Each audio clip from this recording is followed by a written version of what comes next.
આ જો વિડીયો જોઈ લીધો ને તો ડૉક્ટરથી દૂર રહેશો।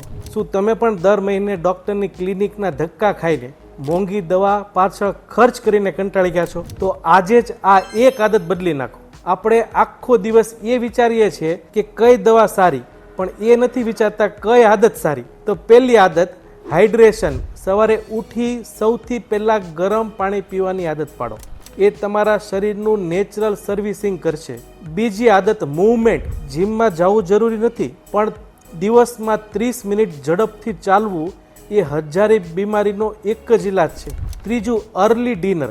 રાત્રે મોડે જમવાનું બંધ કરો, અને જો તમે સૂર્યાસ્ત પછી હલકું ભોજન લો છો તો તમારી પાચન ક્રિયા ક્યારેય બગડશે નહીં અને ક્યારેય તમને છોડશે નહીં। યાદ રાખો, હોસ્પિટલના બેડ પર લાખો ખર્ચ કરવા કરતાં અત્યારે તમારી આદત પાછળ થોડો સમય ખર્ચ કરવો સસ્તો પડશે। દવા ખાઈને જીવન જીવવું એ મજબૂરી છે, પણ આદત સુધારીને જીવવું એ મરજી છે। તમારા હેલ્થ માટે આ વિડીયો આજે જ સેવ કરો અને તમારા પ્રિયજનોને જરૂરથી શેર કરો।